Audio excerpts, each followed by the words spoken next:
Shalom bien-aimé, que Dieu nous bénisse et que sa grâce soit encore notre partage. Amen. En tout cas, je vous aime et je vous bénis tous au nom de Jésus-Christ. Je voudrais avec vous passer quelques minutes à partager la parole de Dieu. Cette parole qui est notre bénédiction, notre force. Amen. Que Dieu soit loué pour tous qui nous ont toujours suivis. Et nous savons que Dieu est bon et qu'au travers de sa parole, il fait beaucoup de merveilles dans nos vies. Alors, j'aimerais que nous puissions donner un peu, quelques minutes seulement, peut-être une dizaine de minutes, à écouter et à partager cette parole. Amen. Nous prions. Seigneur, nous te remercions pour ce moment. Nous te rendons grâce pour ta bonté et ta fidélité. Merci pour mon bien-aimé, ma bien-aimée, qui est en ce moment connecté et disposé à écouter ta parole. Bénis-le et bénis cette parole au nom de Jésus-Christ. Amen. Amen. Que Dieu soit loué. Pour ceux qui ne nous connaissent pas, c'est Papa Sylvain. Voilà. Donc, Sylvain Chipopois, je vais partager avec vous la bénédiction de l'Éternel. Amen. Alors, ce matin, ça dépend de l'heure que vous êtes en train de suivre. Ça peut être l'après-midi ou le soir. C'est pas grave, mais ce qui est important, c'est que nous sommes ensemble et que le Seigneur est au milieu de nous. Lui, le maître des temps et des circonstances. Notre parole, c'est dans Matthieu. Matthieu, au chapitre 8.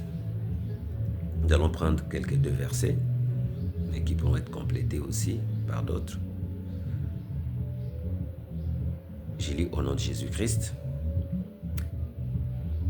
Le centenier répondit, « Seigneur, je ne suis pas digne que tu entres sous mon toit.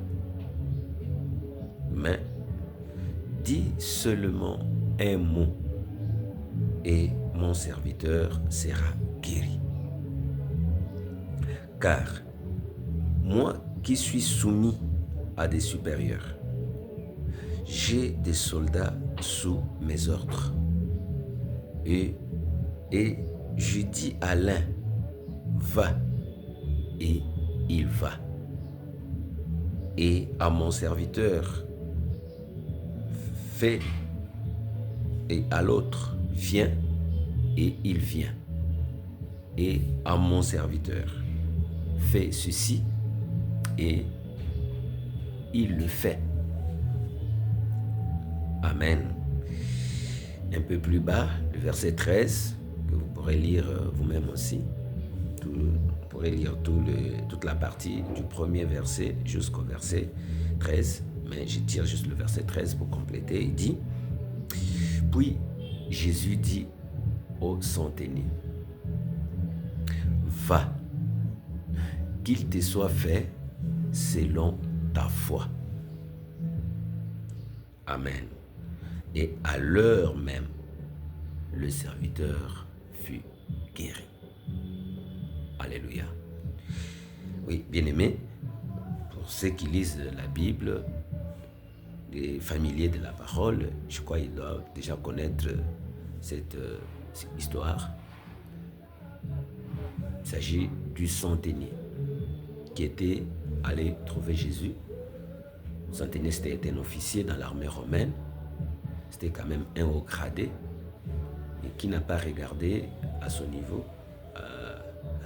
à son grade, mais qui s'est dit, moi aussi, je dois me rapprocher de Christ parce que j'ai un souci, j'ai quelque chose qui me préoccupe.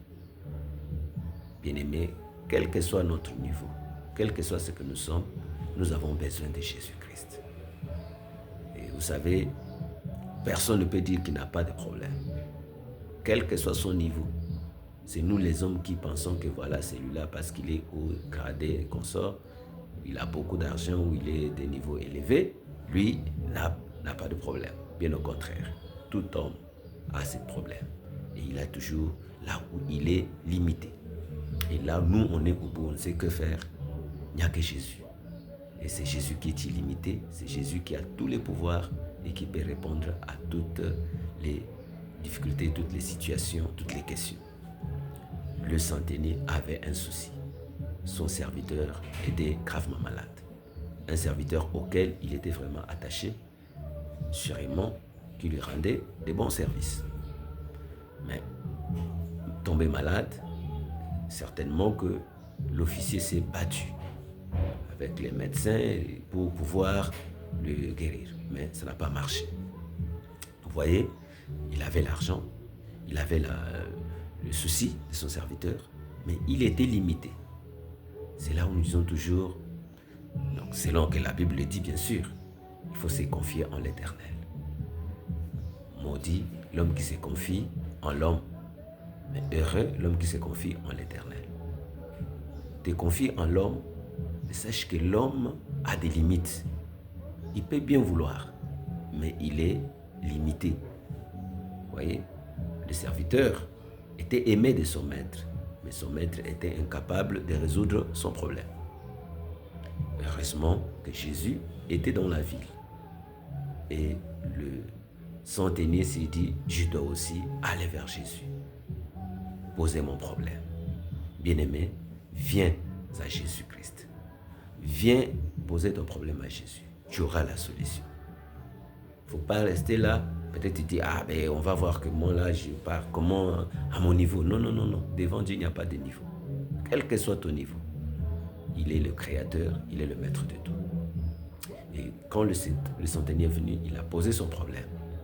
Ce qui est beaucoup merveilleux, qui va beaucoup plus nous intéresser dans notre méditation d'aujourd'hui, c'est la foi de l'homme, du centenier. Quand il a posé son problème, Seigneur, j'ai mon serviteur qui est gravement malade, qui est alité, paralysé. Si tu peux venir et faire quelque chose. Jésus lui dit, j'irai et je le guérirai. Jésus a vu son cœur. Il a vu que cet homme avait vraiment le désir. Et Jésus a dit, je vais y aller, je vais le guérir. Mais la réaction de cet homme, c'est ce qui va beaucoup nous intéresser. La Bible dit, le centenier a regardé. Il dit, ah maître, je ne suis même pas digne que tu entres chez moi. Je ne voudrais même pas que tu te déplaces, tu te donnes plus de peine à venir. De là où tu es, si tu dis seulement un mot, parce que tu es le Seigneur des Seigneurs, parce que tu es le maître de tout. Oui, bien-aimé, Jésus, c'est lui le Seigneur des Seigneurs. Il est le maître des maîtres. Il est au-dessus de tout. Une seule parole de Jésus-Christ peut faire tout changer. Et cet homme a cru cela. Il dit, maître, dis seulement un mot. Mon serviteur sera guéri. Bien-aimé, en Dieu, il n'y a pas de distance. Tel que je suis ici, de là, d'ici, là où tu es, Dieu peut te toucher et tu as le miracle. Dis seulement un mot. Mon serviteur sera guéri. Et ça, c'était magnifique. Ça marquait Jésus. Et il a dit ça pourquoi? Il s'est d'abord regardé lui-même. Il dit, mais moi je suis qu'un homme. Mais du fait que là où je suis chef, j'ai une certaine autorité, j'ai un certain pouvoir que j'exerce sur les gens. Quand je regarde mes supérieurs, quand ils me donnent des ordres, quand ils disent juste un mot, j'exécute. Les gens qui sont aussi mes subalternes, qui sont sous mon autorité, quand je dis seulement un mot, je dis à mon serviteur, va, il va, viens, il vient, fais ceci, il fait. Mais si moi je peux donner l'ordre et ça s'exécute, combien alors le Seigneur des Seigneurs? Combien Dieu, combien le roi? S'il ordonne, qu'est-ce qui va lui résister? Devant lui, ni la maladie ne peut résister, ni les démons, ni la sorcellerie, ni quoi que ce soit. Bien-aimé, Dieu est au-dessus de tout. Jésus-Christ, le Seigneur de gloire, il est au-dessus de tout. Qu'est-ce qui peut lui résister s'il dit seulement un mot? Voyez, il faut que, bien-aimés, nous arrivons à ce niveau-là de croire qu'un seul mot, une parole qui est sortie de la bouche du Seigneur peut tout changer, faire tout changer. Cet homme a cru cela. Si les chefs de ce monde peuvent donner les ordres et on exécute, leurs gens, leurs éléments exécutent. Et si moi, je peux ordonner et ça s'exécute. De par du pouvoir que j'ai. Combien alors l'Éternel est tout-puissant? Surtout nous qui croyons en Dieu, nous qui prions, bien-aimés, nous devons bien faire attention. La foi, c'est ça la clé. Croire en ce que Dieu dit, la parole. Jésus a dit, en tout cas, même en Israël, je n'ai pas vu une telle foi. Et c'est on dit, mais les gens viendront de loin et ils vont s'asseoir à la table avec les Abraham et ainsi de suite. Mais les fils du royaume, parce que les fils du royaume n'arrivent pas à croire la parole. Bien-aimés, croyons la parole. Et la foi dans la parole produit des miracles. Et même l'impossible devient possible. Jésus l'a regardé et dit, va, ta foi, en tout cas, t'as sauvé, non, qu'il te soit fait. Qu'il te soit fait selon ta foi. Et je termine, bien-aimé, en disant, tous, il nous est fait à chacun selon sa foi. Voilà pourquoi nous devons nourrir notre foi, entretenir notre foi, agrandir notre foi. Tout se fera, n'est-ce pas, selon le degré de ta foi. Ce que tu crois, les niveaux où tu crois, c'est à ces niveaux-là que tu vivras aussi des choses. Bon, si jusqu'aujourd'hui, toi tu continues à croire que les sorciers peuvent t'ensorceler, ils vont t'ensorceler. Parce que toi-même tu le crois. Mais si tu dis, au nom de Jésus-Christ, aucun sorcier n'a plus le pouvoir sur moi. Aucun sorcier ne te fera rien. Que Dieu te bénisse. Qu'il soit fait à chacun selon la foi. Et ayons la foi comme cet homme. Et que Dieu exauce nos vœux et nos prières. Dans le nom de Jésus-Christ, nous avons prié. Amen. Vraiment, que Dieu vous bénisse. Voilà ce que j'avais à partager avec vous. Si vous avez besoin que nous puissions aller plus loin dans les partages, dans l'échange, il n'y a pas de souci. Vous pouvez nous contacter et nous saurons comment nous édifier mutuellement. Que Dieu nous bénisse. Shalom.